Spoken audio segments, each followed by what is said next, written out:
됐어요. 새롭게 변화를 받았죠. 그러니까 성령 세례는 한 번밖에 없는 거죠. 이 세례라는 것이 예수와 함께 죽었고 예수와 함께 다시 살았다라는 그런 사인이거든요. 그러니까 우리가 성령 세례를 계속 받으면 계속 죽고 살아나야 되잖아요. 그러니까 한 번이 이례적이잖아요. 성령 세례를 이미 저와 여러분이 받았지요. 그래서 하나님께서 저와 여러분의 존재, 인생을 확 변화시켜 놓으신 거죠. 그 다음에 이제 그대로 두신 것이 아니고 어떻게 했어요? 성령께서 그 속사람을 어떻게 해요? 날마다 강건하게 계속적으로 인도해 가시는 것이죠. 그것을 믿으시기 바랍니다. 아멘. 그러면 겉사람은 뭐예요? 겉사람. 겉사람은 내가 변화받기 전에 옛사람을 겉사람이라 그래요. 그래서 겉사람은 죄의 지배를 계속 받으면서 살아요. 그것이 죄인 줄도 모르고 즐거워서 사는 거라니까. 네? 육체대로 살아간다 그랬잖아요. 육체대로는 뭐 이 육신이 원하는 대로 살아간다는 것이 아니라 내 죄의 본능대로 살아간다는 거거든. 내 죄의 본능대로 내 마음대로 뭐 성적으로 막 뭐 타락한다든지, 그죠? 내 마음대로 뭐 내가 원하는 대로 막 마음껏 방탕하게 살아가는 것, 그게 겉사람이거든요. 그죠? 세상에서는 그렇게 살아가지요. 왜? 이 세상 뿐이기 때문에 퀴세레세라죠. 내 마음대로 즐기면서 쾌락을 추구하면서 방탕한 길로 막 그냥 가도 그 사람들은 그게 끝이기 때문에 특별히 죄책감을 못 느끼죠. 왜? 육체는 어차피 불화로에 들어가서 태워져서 장사 지내면 끝이니까 이 세상이 끝이라고 생각하는 사람들은 또 그렇게 살아가죠. 많잖아요. 이 땅이 위대한 뭐 우리 정치가들도 자살해버리고 말잖아요. 또 많은 죄를 저질러도 계속해서 권력을 또 추구해 나가지요. 그렇잖아요. 그러니까 겉사람은 죄의 지배를 받는 것이고 또한 자기 마음에 원하는 대로, 그러니까 사람이 그 마음 속에요, 선한 것이 있을까 악한 것이 있을까? 그것은요 이미 아담이 선악과를 따 먹어서 우리 안에는 뭐가 남아있는 거죠?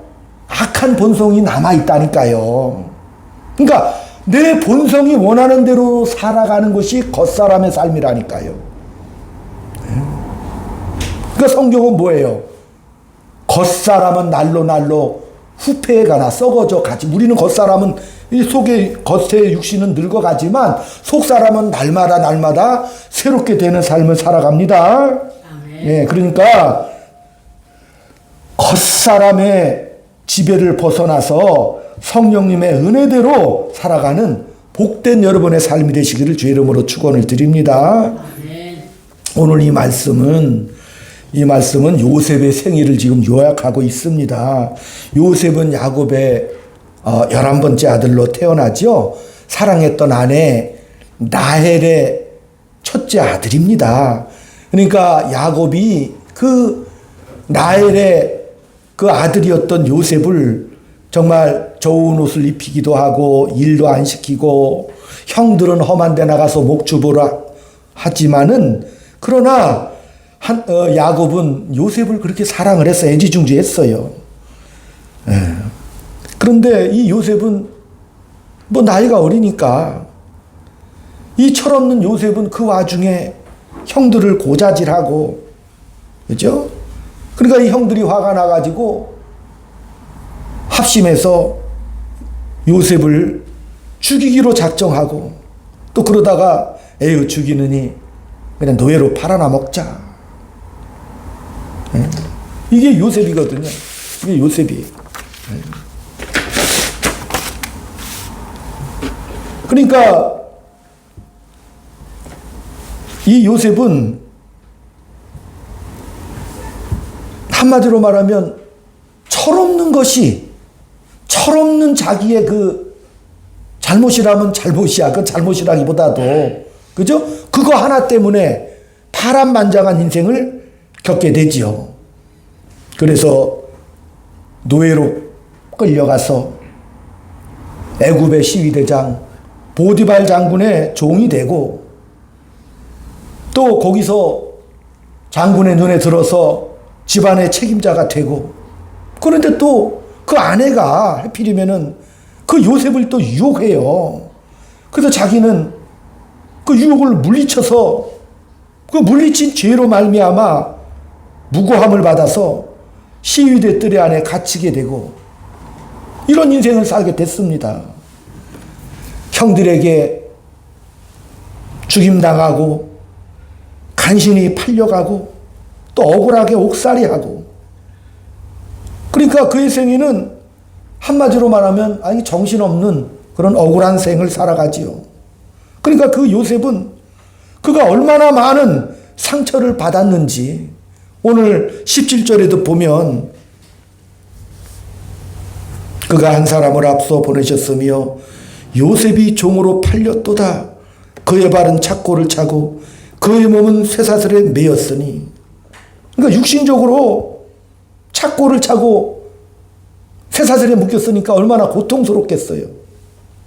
그런데 또 더 나아가서 그의 혼을 쇠사슬에 묶었다라고 각주를 달고 있지 않습니까? 다시 말하면 육신적으로도 말할 수 없는 고난이지만 더 큰 고난은 뭐예요?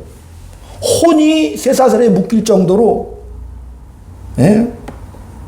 그의 고통은 밖으로 드러나는 그런 고통보다도 속으로 더 골마 터졌다, 그런 뜻이거든요. 얼마나 가슴이 쓰라리고 아팠겠습니까?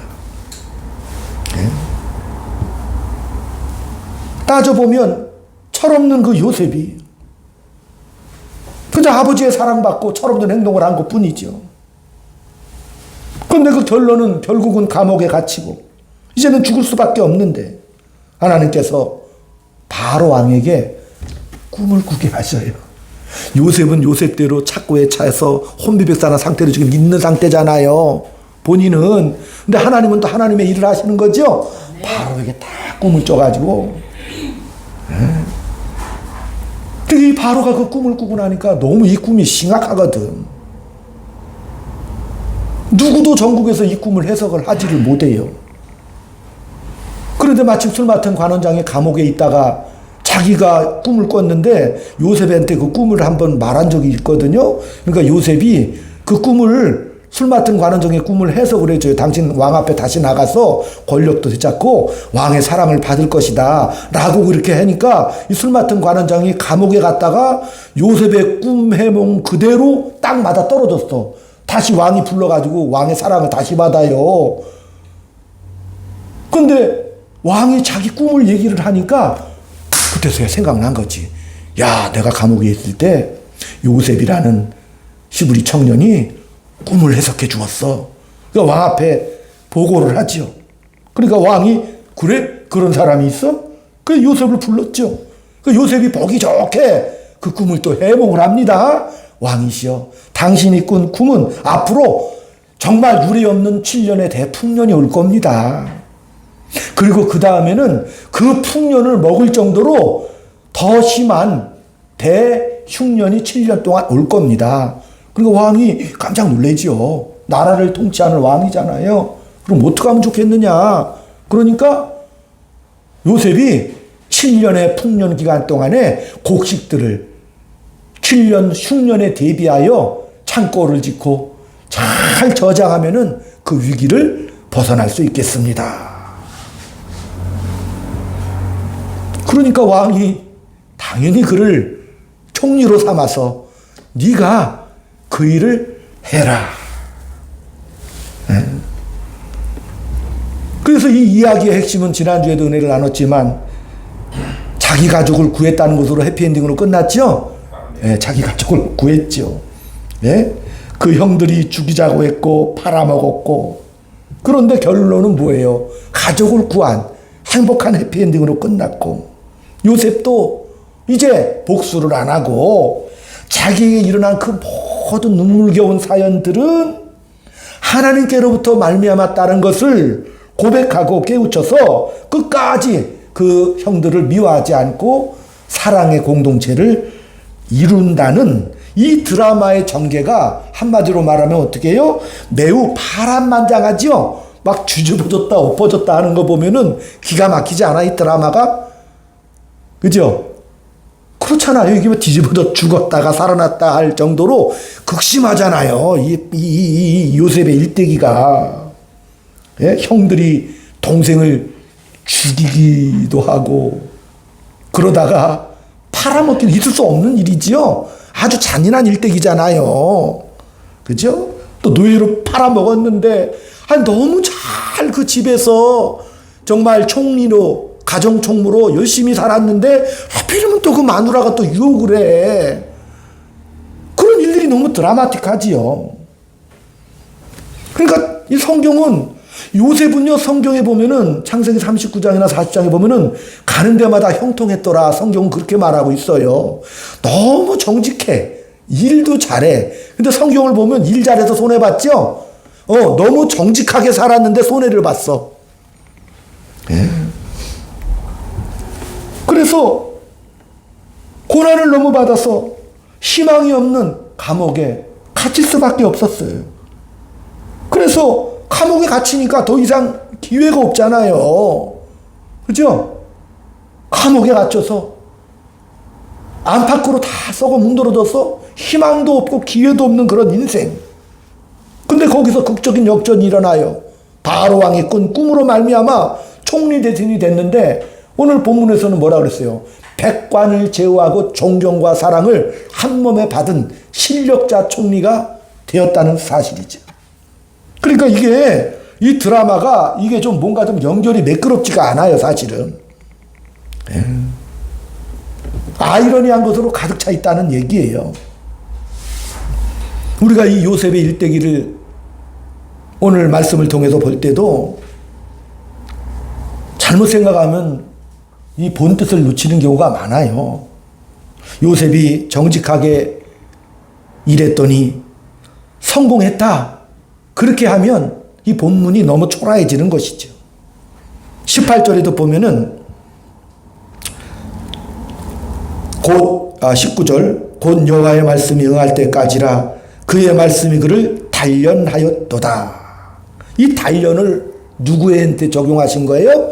요셉한테 적용한 거거든요. 자꾸 단련하는 거거든. 예.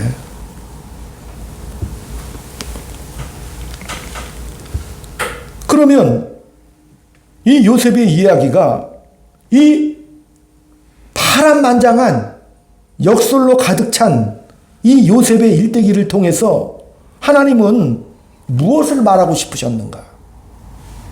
이 이야기의 본뜻이 무엇인가? 왜 하나님은 요셉에게 그렇게 해야만 했는가? 그냥 일생 평탄하게 가서 총리 되신다면 얼마나 좋겠습니까? 근데 왜 이렇게 파란만장하게 도저히 우리로서는 이해 못할 그런 일들이 벌어지는 가운데 그를 단련해야만 했고 그렇게 또 해피엔딩으로 끝나게 하셨는가? 그것은 이 요셉이라는 인물은 누구의 아들이에요? 아브라함의 이삭, 야곱으로 이어지는 그 아들이 요셉이잖아요. 그러니까 우리는 하나님을 소개할 때 아브라함, 이삭, 야곱의 하나님으로 소개하고 요셉이란 말은 성경에 안 꺼내놔요. 하나님을 소개할 때는 요셉을 싹 빼요.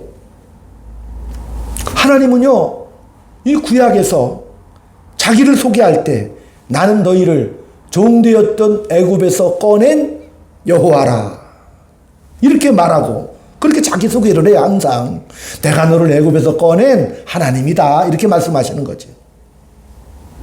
그리고 나서 신약에 와서는 뭐라고 말씀하셔요?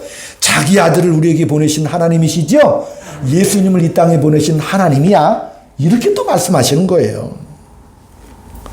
그러니까 이 역사 속에서 하나님께서 인류에게 지금 무엇을 말씀하시는가를 우리는 귀 기울여 들어야 하죠. 왜? 아브라함의 그 창세기 12장 3절에 정말 너로 복의 근원이 되게 하겠다. 내 자손을 하늘의 무별처럼 바다의 모래알처럼 창대케 하리라. 너는 복의 근원이 될지라 하는 그 놀라운 은혜가 누구에게 와서 완성이 되는 거예요? 예수님께로 와서 그것이 완성이 되잖아요. 네. 그러니까 우리가 이 요셉의 이야기도 앞으로 다른 말씀을 볼 때도 마찬가지지만 요셉의 이야기를 행복한 가족사로 끝났다. 그것으로 스토리를 딱딱 끊어서 보지 마시고 이렇게 하나님의 큰 약속 속에서 흐르는 깊은 은혜를 바라볼 수 있는 그런 눈을 열기를 소망합니다. 안 그러면 그거 잘못 적용해버리면 뭐가 되는 거예요? 야, 요셉이 열심히 살아서 성공했어. 그래서 야, 너도 열심히 살면 네 노력으로 살면 내 노력이 아니라 하나님의 은혜지요. 요셉이 이야기하는 전적인 하나님의 은혜를 얘기하고 있잖아요. 그죠? 하나님께서 허락하시는 그 은혜의 삶, 나를 버리지 아니하시는 하나님의 그 큰 사랑과 그 사랑의 근본은 하나님이 내게 주신 약속이라는 거죠. 저와 여러분은 이미 속사람으로 거듭난 하나님의 자녀잖아요. 성령께서 인도해 주시는 그 인생길을 가고 있는 그 인생의 트랙에 타고 있는 사람들이라는 것, 존재론에서 우리가 먼저 알아야 된다는 사실이죠. 아멘. 네. 그러니까 우리 신자들의 이 살아가는 현실이 때로는 정직하고 모범적으로 살아도 요셉의 경우를 보니까 고난이 많이 왔죠. 네. 그러니까 또 모범적으로 안 살면 어떻게 돼 또? 더 고난 받겠죠. 요셉이 보디발 장군 누에로 가서 모범적으로 안 살면 아예 초장에도 죽어나갔겠죠. 그러니까 이상해. 정직하고 모범적으로 살아도 고통스러운데 그렇다고 또 모범적으로 안 살자니 더 고통스러워.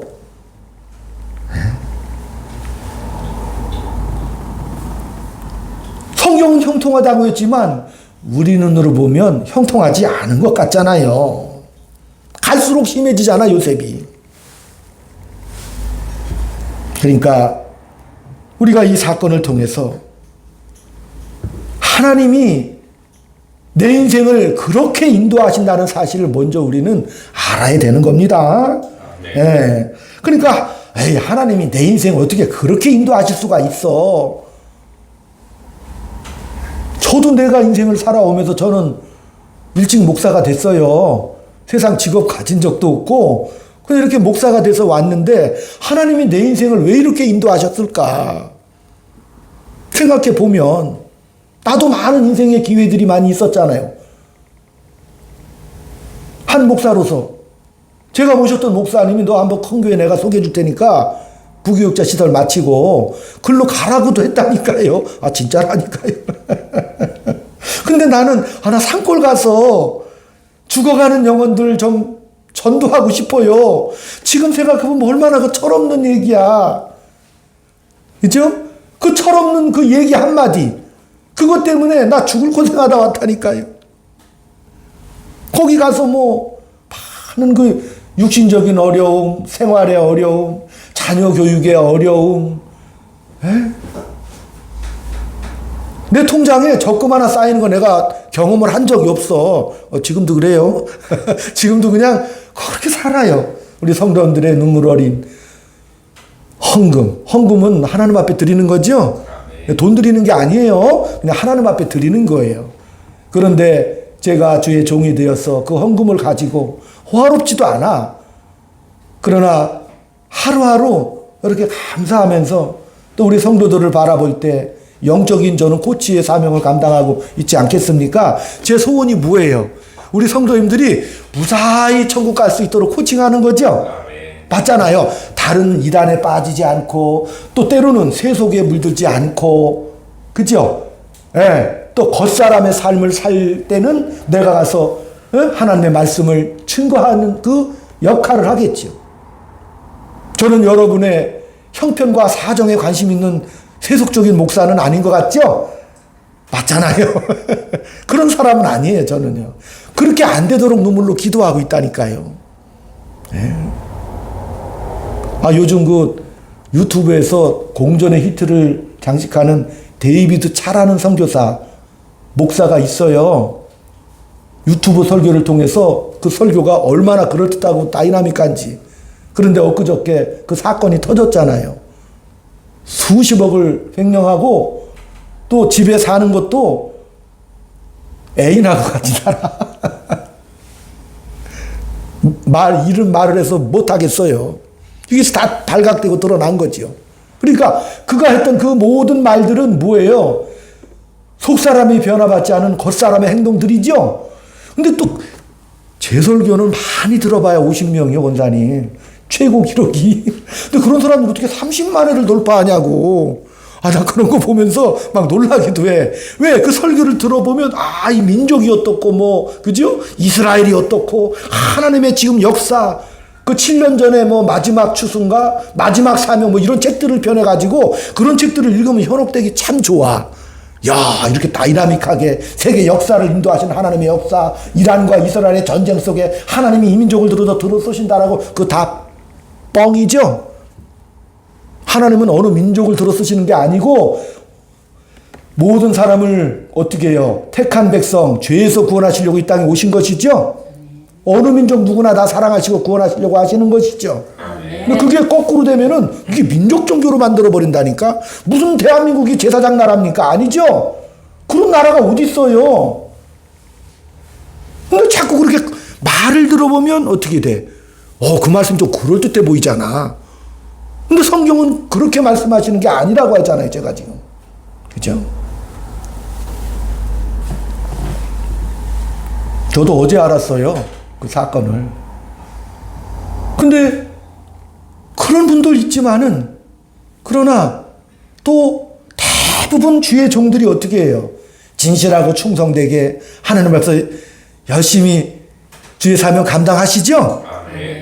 정말 그래요. 우리 노예도 120명의 목사님들이 한 식구처럼 살아가지만 한 사람 보면은 부족해도 주의 말씀 따라 살아가려고 몸부림을 치셔요. 그래서 내가 그렇구나.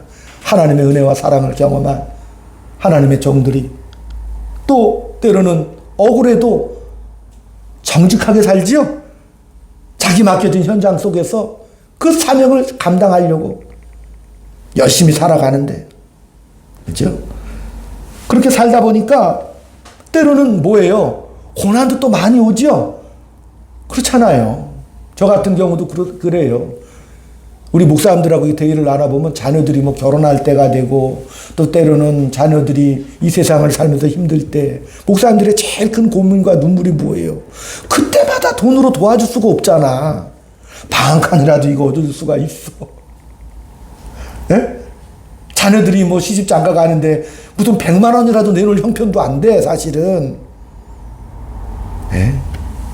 그런 때로는 그런 아픈 고난과 그런 현실의 그 속에서도 그럼에도 불구하고 어떻게 돼요? 주신 사명이죠? 아멘. 주신 사명 따라 내가 순종하면서 가는 거죠. 자녀들은 저는 그렇게 기도해요. 하나님 앞에 저는 맡길 뿐입니다. 아멘. 예, 그 앞길을 하나님께서 주장해 주셔서 우리 자녀들이 하나님의 은혜 속에서 잘 살고 행복하게 바라는 것은 부모의 마음이잖아요. 그렇게 잘 살기를 바라고 또 뜨겁게 기도해. 우리 권사님들, 우리 집사님들 자녀들이 정말 하나님의 축복 가운데, 그죠? 행복한 인생 살아가기를 저는 눈물로 기도합니다. 예, 기도합니다. 그러니까 우리가 하나님의 인도하심이 때로는 엉뚱할 수도 있어. 우리가 보면. 그러나 그것도 내가 원하는 대로 하나님께서는 인도하시지 않는다는 사실을 우리는 먼저 알아야 되겠죠. 그거 모르면 이 땅에 살면서 고난을 당할 때 내 마음대로 인생을 살아가려고 노력을 한다니까. 인생의 귀중한 시간들을 허비하는 삶을 살아요. 왜? 내 뜻대로 안 되니까. 다시 말하면 요셉이 보디발 장군에 들어가서 열심히 살았는데 아내가 자기를 유혹하다가 자기가 도망가니까 오히려 아내가 보디발 장군한테 거짓 고백하죠. 요셉이 나를 덮치려고 했다고 거꾸로 말을 하잖아요. 그러면 요셉이 보디발 장군 찾아가서 생각해 보세요. 내가 그럴 사람입니까? 맞고서 하겠죠? 당연히 그러겠지. 그렇게 자기를 항변하고 또 감옥에 갇히면 이 더러운 세상 얼마나 원망하고 불평하고 한탄을 하면서 그러겠어요. 근데 성경은 요셉을 감옥에 보내놨더니 이 간수장이 요셉을 보니까 이거 모범수야 완전히. 그러니까 이 감옥의 업무를 네가 다 해라. 가는 곳마다 형통했죠. 사람의 복을 잘 만나잖아요. 그러니까 이 요셉은 또 우리네 인생은 어느 곳에 있든지, 이것이 하나님이 나에게 허락한 그런 삶이라는 것을 먼저 깨달아야 되는 거죠. 그렇구나. 지금 내 삶이, 내 현장의 삶이 이것이 하나님의 약속 속에서 일어나는 하나님의 축복의 통로라는 사실만 알게 되면, 그러면 이 하나님을 우리가 이해를 하게 돼. 하나님을 아는 지식. 왜? 하나님은 뭐라 그랬어요? 아브라함의 하나님, 이삭의 하나님, 야곱의 하나님인데 그 하나님이 누구에게 지금 연결을 주시는 거예요? 요셉을 통해서 그 하나님이 주시고자 했던 모든 복의 종합체가 누구예요? 요셉이죠?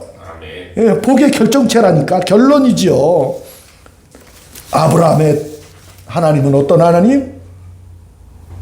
아브라함은 창세기 지난번에 은혜를 나눈 대로, 3장에서 은혜를 나눈 대로 인간이 선악과를 따먹고 타락을 했어요. 그래서 에덴 동산에서 하나님이 쫓아내죠. 그 자녀들이 자꾸 죄악을 범해요.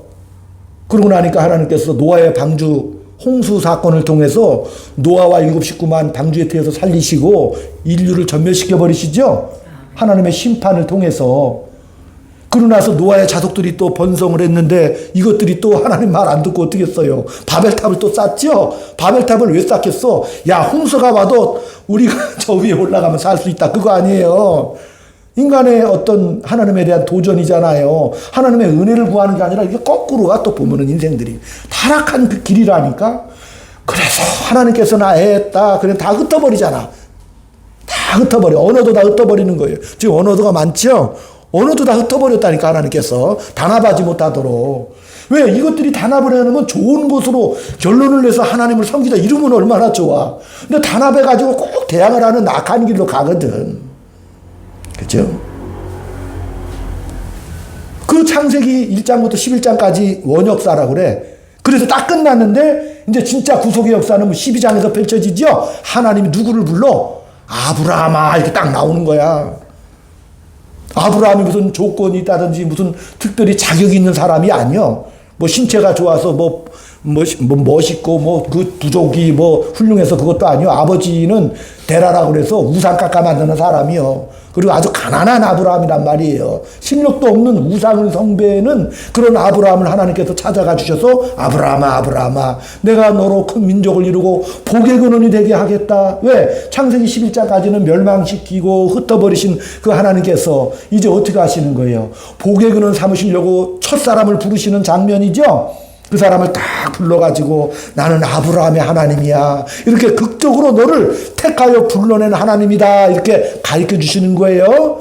네, 우리에게. 그 다음에 또 이삭의 하나님이죠. 이삭의 하나님은 누구예요? 이삭은 아브라함이 그 약속 믿고 갔다가 하나님께서 내 자손이 하늘의 별과 바다의 모래같이 되리라. 근데 자식이 없는 거야. 아브라함한테. 100세가 다 됐는데 이미 자기 생애는 끝났죠. 아들을 낳을 수가 없잖아. 부인 사라는 90이 넘어서 이미 자녀를 생산할 수가 없는 상태야, 육신적으로. 근데 하나님께서 뭐예요? 이삭을 선물로 주시죠? 실제로 그 자손을 주신단 말이에요. 이것은 없는 것을 있게 하시는 하나님이죠? 그 하나님을 지금 말하고 있는 거라니까요. 예, 그리고 나서 하나님께서 이제 아브라함의 믿음을 테스트하게 하시려고 이삭이 장성한 다음에 이삭을 모리아산에 드리라고 그러죠. 그러니까 그때 아브라함의 믿음으로 드리는 거죠. 드릴 때는 이미 죽었다잖아요. 제단에 올려놨어. 이미 죽었다예요. 이 아들은. 근데 하나님께서 어떻게 이미 그렇게 죽을 수밖에 없는 그런 아들을 어떻게 해요? 부활시키시죠. 하나님께서 다시 살리시잖아요. 이삭을 죽이게 하지 않고 다른 양으로 대체를 하게 해가지고 이삭을 다시 우리로 말하면 새롭게 부활시키는 것이죠. 자, 그럼 어떤 하나님이죠? 자, 새롭게 이삭을 주신 하나님은 창조의 하나님이죠. 그렇게 창조를 해주시는 하나님이고, 그 다음에 제단에 드리는 그것은 이미 사망의 끝. 그런데 하나님은 너의 인생들아, 그렇게 사망의 끝이 아니야. 끝에는 뭐가 있다? 부활이 있다죠? 네, 새롭게 살려주신 하나님을 그렇게 말씀을 하시는 거라니까요. 내가 오늘 굉장히 자세하게 설명하네. 이제? 근데 그 다음에 이제 그 아들이 누구예요? 야곱이죠? 야곱의 하나님이니까. 그러면 야곱을 통해서 하나님은 뭘 말씀하시고 싶으셨냐면은 이 야곱을 통해서 정말 이런 삶의 많은 문제, 이런 파란만장한 인생들이 왜 벌어지는가? 예? 이 땅을 살아가면서 왜 이렇게 사망의 현상이 생기는가? 그것은 이 세상을 살아갈 때 우리는 더 큰 권력, 더 나은 지위와 더 많은 돈을 갖고 있어야 하는데, 근데 이게 세상을 살다 보니 이상하게 늘 손해보는 결과로 나온다는 거예요. 그게 바로 야곱의 일생이라니까요. 야곱은 태어날 때부터 형 에서의 발 뒤꿈치를 잡고 나와. 쉽게 말하면 성경이 뭘 말하는 거예요? 야곱이 장자가 되고 싶어서 그랬다는 거예요. 아예 뱃속부터 그냥.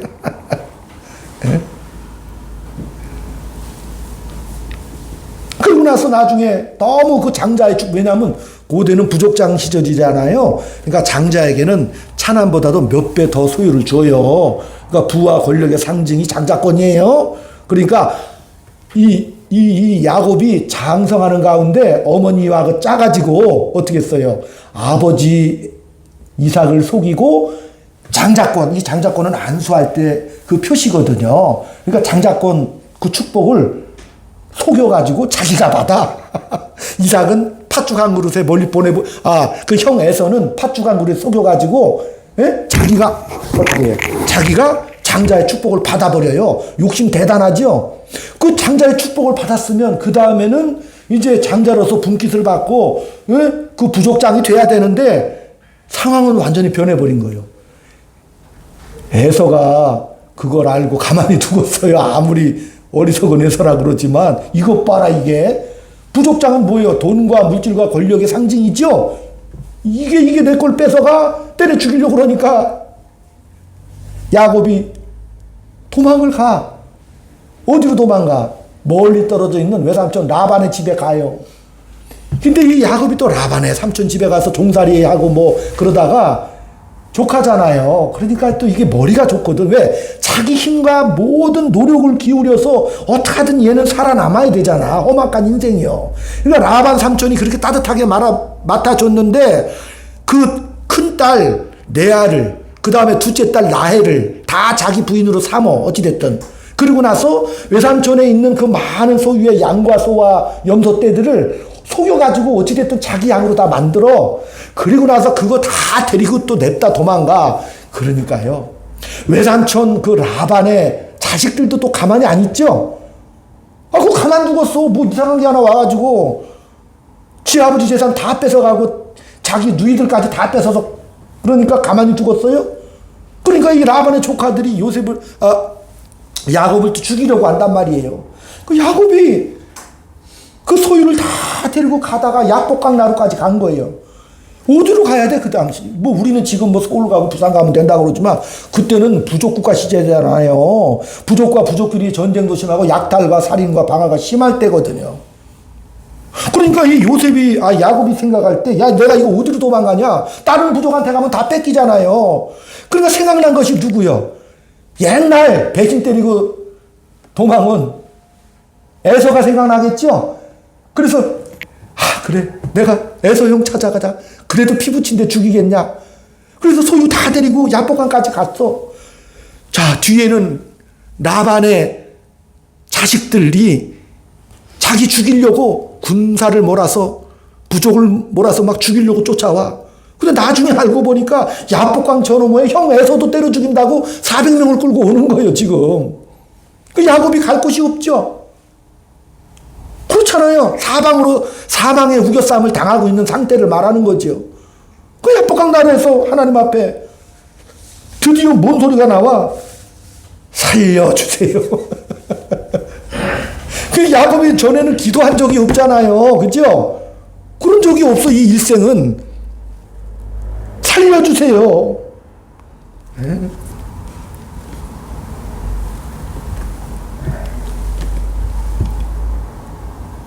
그래서 하나님의 사자가 나타나서 야곱의 환도뼈, 이 중심뼈죠. 여기를 그냥 무너뜨려 버리는 거죠. 그러니까 쩔뚝발이가 되는 거예요, 평생. 무너뜨리는 거예요. 중심을.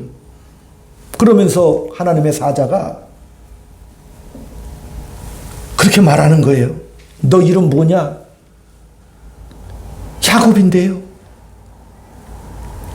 야곱의 이름의 뜻이 뭐라고 그랬어요? 원어 뜻이 약탈 자. 그렇게 인생을 살았으니까 속이는 자, 날강도 자기 힘으로 멋대로 지 뜻대로 삶을 살아왔던 자, 그게 야곱이라는 옛사람의 이름이거든요.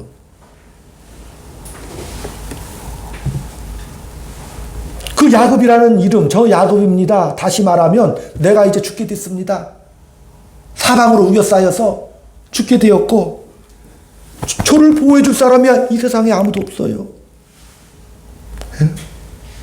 내가 살아나려면 형 에서를 힘으로 죽이든지 나만의 자식들과 싸워서 이기든지 해야 되는데 자기는 또 그 힘도 없어. 자기 힘으로는 안 되는 거예요. 이제는 어디로 피할 수가 없습니다. 축복해 주세요. 좀 살려주세요. 내 인생 지금 어쩔 수 없습니다. 그러니까 하나님께서 환도뼈를 부서뜨리고 나서 너 지금부터 이스라엘이라고 이름 내가 주마. 이스라엘. 하나님과 싸워서 이긴 자 원뜻이거든요. 하나님과 싸워서 이긴 자라는 것은 하나님이 양보한 이름이죠. 양보했다 그런 뜻이잖아요. 그죠? 하나님을 이길 수 있는 사람은 하나님의 자식밖에 없죠. 그렇잖아요. 하나님을 이길 수 있는 하나님의 자식밖에 없어. 자식한테는 저주지요. 그렇잖아요. 제가 옛날에 어릴 때 찬양이랑 어릴 때 씨름판에서 씨름하면 내가 져줘요. 그죠? 어린애가 딴지 걸면 넘어가 주는 척 하죠?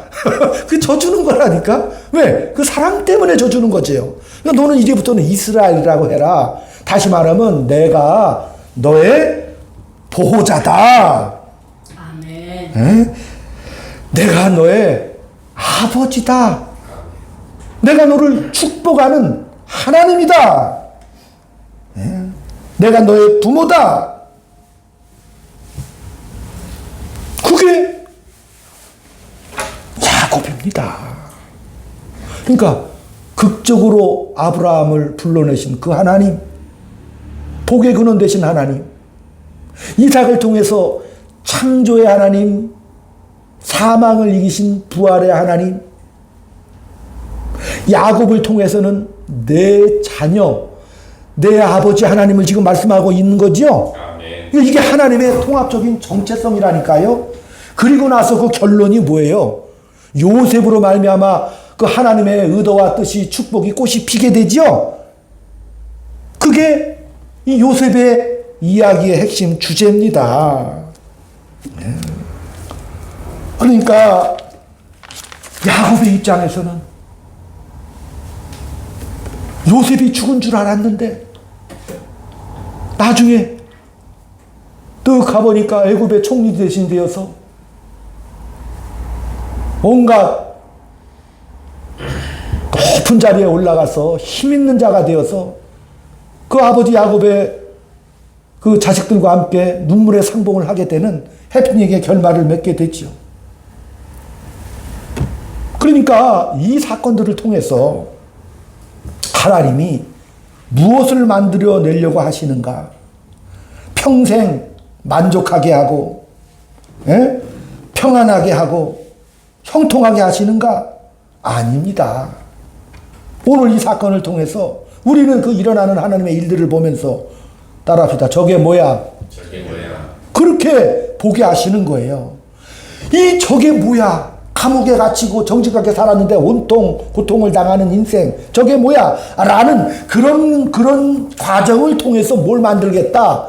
하나님의 영광의 자녀를 만들겠다라고 말씀하시는 겁니다. 네. 그 과정을 통해서. 왜? 그 과정이 우리네 인생이 그래요. 때로는 눈물이 있고 후회가 있고 원망하고 억울하고 한숨이 펼쳐지는 것이죠. 예? 야곱의 인생도 마찬가지고 요셉의 인생도 그렇지 않습니까? 저게 뭐야 도대체? 예? 뭐가 돼? 저게 뭐야? 근데 인생이 저게 뭐야? 그러는 사이에 뭐가 하는 거예요? 하나님이 없으면 이거 아무것도 아닌 애로 결론이 나오죠. 그렇잖아요. 이게 뭐야 이게? 그러다가 하나님이 등장하시니까 인간이 고급해지고 가치 있어지고 존귀의 간을 씌우게 되는 영광의 역사를 만나게 되죠. 아멘. 그게 요셉이잖아요. 네? 그러니까 하나님은 네? 우리가 인생을 살면서 아유 원망하고 조금 절망하고 네? 그냥 그저 대충 살다 가겠습니다. 요 정도로 하나님이 우리에게 고난을 허락하시는 그 정도가 아니라 어느 정도 아예 사망을 경험하는 그 자리까지 쫓아내 버리시죠. 죽을 것 같은 자리까지 아예 밀어내 버리셔. 그래야 뭘 생각해야 돼? 인간은 생명을 생각하게 되죠. 권사님도 겪었잖아요.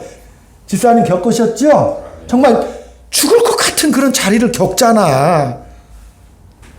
그래야 또 절망도 이게 보통 절망이 아니에요. 요셉이 그렇죠. 근데 그 절망을 겪은 다음에 뭘 갖게 돼? 희망을 갖게 만드시는 거죠. 그러니까 이 깊은 골짜기를 통해서 인간에게 쉬운 존재가 아니잖아. 그죠? 그렇기 때문에 그런 사망을 겪게 하시고 절망을 겪게 하시면서 생명과 참된 소망, 그 눈물도 뭐예요? 기쁨을 크게 하시려고 하나님께서 허락하시는 인생의 파노라마입니다. 그게 바로 이 요셉의 스토리지요. 삶의 치열한 현상 속에서 이게 뭐야 할 때 인간이 그 정도야? 인간은요, 여러분 아다시피 참 이게 엄청난 존재인 건 사실이죠. 이게 우주로 왔다 갔다 해. 그죠? 그리고 막 반도체 회로를 만들고 AI 인공지능을 만들고 나중에 이제 온갖 인공장기로 사람 만든다고 난리 칠 거죠? 그렇게 당연히 되겠지, 그죠? 또 우리도 아마 조금 있으면 날아다닐 거야. 아마 복잡하게 안 타고 다녀도. 그런 시대가 당연히 오겠지. 이 인간이요, 가만히 냅두면 엄청난 존재예요. 그러니까 이 인간이 우주를 담아도 만족하지 않은 인간이, 쉬운 말로 하면, 집사님한테 100억을 줘도 만족치 않죠? 더 달라고 난리거든. 인간이 원래 그래요. 그런 이 타락한 인간에게 하나님께서는 뭐예요? 강하게 훈련시키시죠? 더 깊은 절망과 눈물과 한숨을 겪게 하시는 거예요. 그리고 나서 희망을 보게 하시는 것이죠. 근데 그것을 통해서, 이 세상에는 답이 없어. 그 절망과 아픔을 겪는 순간에도 누구나 그런 생각을 하지요. 이 세상에는 답이 없어. 그래서 누구를 만나 되게? 예수를 만나지요. 예수만이 답이 있구나. 거기에 왜? 인간은 아무리 인간답게 살려고 노력을 해도 인간답게 사라지지가 않아요. 아무리 해도. 그러니까 누구를 만나 이제? 예수님을 만난다니까요. 우리가 초등학교만 다녔으면 너무 행복했죠? 그렇잖아요. 초등학교까지만 공부하면 너무 행복하잖아. 근데 하나님은 대학원까지 가라고 하시는 거예요. 그걸로 또 끝나는 것도 아니죠. 왜? 우리가 그런 치열한 인간 세상의 삶 속에서 어디까지? 하나님의 시간까지 오라고 하시는 과정입니다.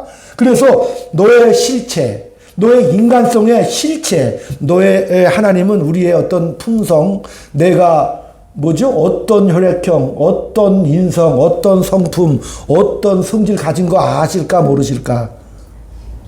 하나님은 다 아시죠? 다 아신다니까요. 근데 하나님은 왜 그걸 어떻게 아셔? 우리 하나님께서 이 땅에 육신의 몸을 입고 찾아오셨죠? 하나님은 원래 우리를 구원할 때 제일 쉬운 방법이 뭘까? 지금이라도 하늘에다가 프로젝트 딱 띄워가지고 거대한 자막을 딱 만들어. 내가 하나님인데 나를 믿으면 다 내 자녀가 될 거야. 예수 믿어야 돼. 안 그러면 다 죽인다. 거대한 자막을 띄워놓으면 무시무시하죠? 그렇죠. 그렇게 해서 다 이 세상에 복음화되고 구원을 얻으면 될 것 같은 그런 하나님. 근데 하나님은 그렇게 안 하셔. 하늘의 문을 열고 내가 하나님이다 이렇게 안 하시고 어떻게 하신 거예요? 그 하나님이 이 땅에 이렇게 찾아오셨죠? 이 땅에 이렇게 오셨잖아요.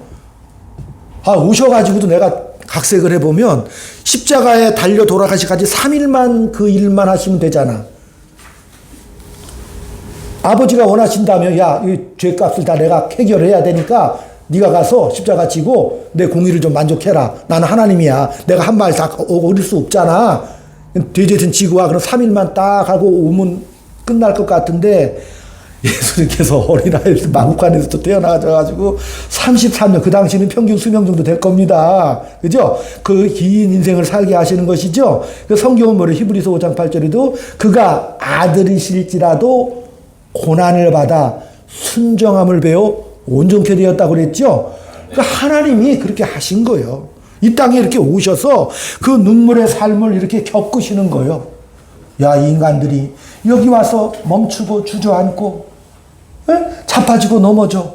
근데 하나님은 추상명사 뭐 무소부지하시고 전지전능하신 나한테 안 와닿잖아요. 그죠? 창조의 하나님, 부활하는 구약성경에는 다 그것을 말했지만은, 그죠? 나한테는 와닿지가 않잖아요. 그러니까 그 하나님 이 땅에 오셔서 그런 마구간에서부터 이 삶을 차곡차곡 이렇게 살아가시면서, 어떻게 해요?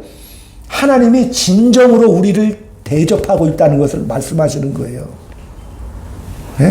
나도 육신을 입고 이 땅에 와서 너희들의 아픔과 눈물을, 그 삶을 너희들이 지금 겪는 것 같지 내가 차곡차곡 겪고 있지 않느냐.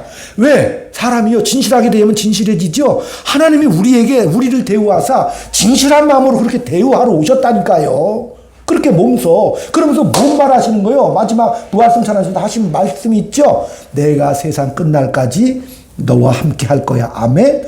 이렇게 우리의 아픔과 눈물까지도 이 생의 고난까지도 다 경험하신 그 아버지 하나님, 그 하나님께서 우리를 그냥 고와 같이 두지 않으시고 끝까지 보호하고 인도하신다는 이 사실 속에서 오늘 말씀을 맺습니다. 요셉은 복수 안 하고 억울해 안 하고 형님들 하나님이 무엇을 주시려고 하셨는지 이 결론을 통해서, 이 사건을 통해서 후대에 예수 믿는 우리 세영이 형제, 우리 집사님, 우리 권사님들, 그렇죠? 에게 뭘 말하고 싶은 거요? 이런 하나님이다라고 말씀해 주시는 것을 알으라는 거죠. 그 하나님을 한 주간 동안 마음껏 은혜 가운데 감사하며 찬양하는 복된 한 주간 되시기를 주의 이름으로 축원드립니다. 기도합니다. 하나님 아버지, 우리를 다만 흙을 빚어 생기부로 그것으로 끝난 것이 아니라 하나님의 형상대로 만들어 주시사 우리에게 사랑과 믿음을 요구하시고 대등한 인격의 교제를 요구하시고 아버지와 자식으로서의 아름다운 관계를 요구하시는데 그 하나님께서 너는 내 자식이니 나를 아버지라고 부르라고 하신 이 놀라운 축복 속에 우리 인생을 살고 있습니다. 우리가 이 인생을 살아갈 때 쉽게 타협하지 않고 그 하나님의 영광의 꽃의 의미를 바로 알아 그 십자가를, 하나님의 그 진정성을 기억하며 이 땅에서 더욱더 인내하고 충성하면서 살아갈 수 있는 아름다운 믿음의 자녀들의 삶이 될 수 있도록 주의 말씀과 성령께서 인도하여 주시옵소서. 예수님의 이름으로 기도 올리옵나이다. 아멘. 아멘.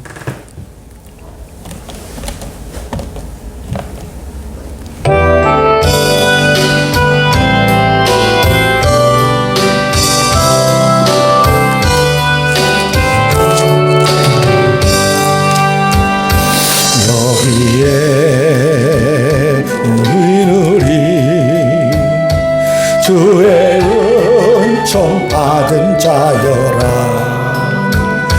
주께서 이 자리에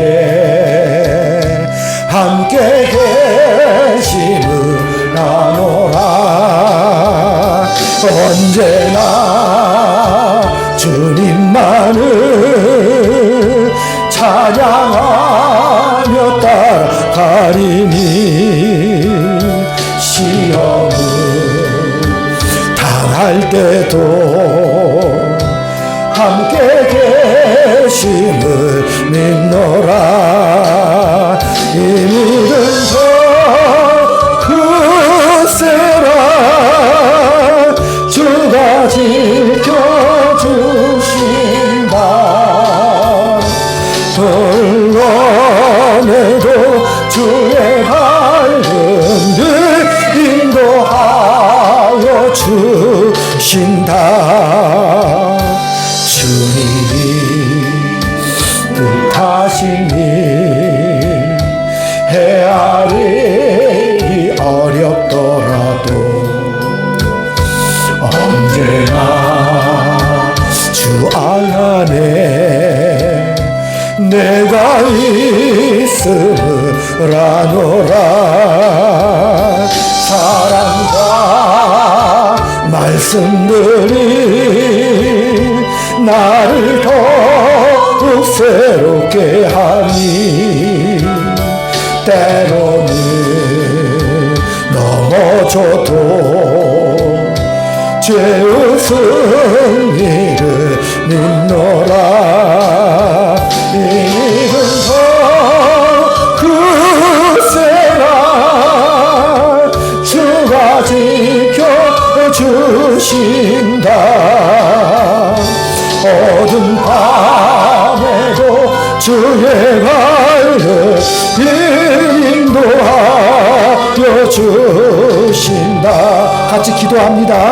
오늘 말씀을 참고하시면서 하나님, 내 인생의 주관 되신 하나님, 선하게 하나님의 뜻과 섭리 가운데 영광의 찬송과 꽃이 되게 하시는 하나님의 은혜 역사를 믿으며 믿음으로 살아가게 해달라고 같이 한번 이 시간 기도를 드립니다. 같이 기도합니다. 아버지 하나님 은혜와 사랑을 진심으로 감사를 드립니다.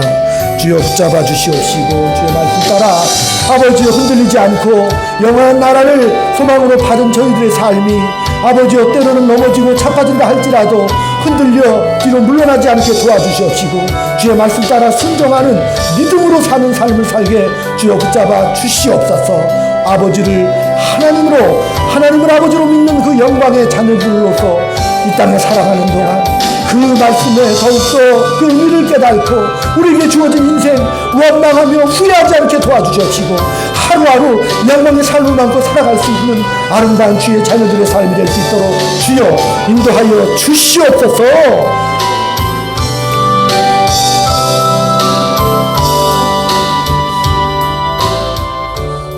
일어나시겠습니다.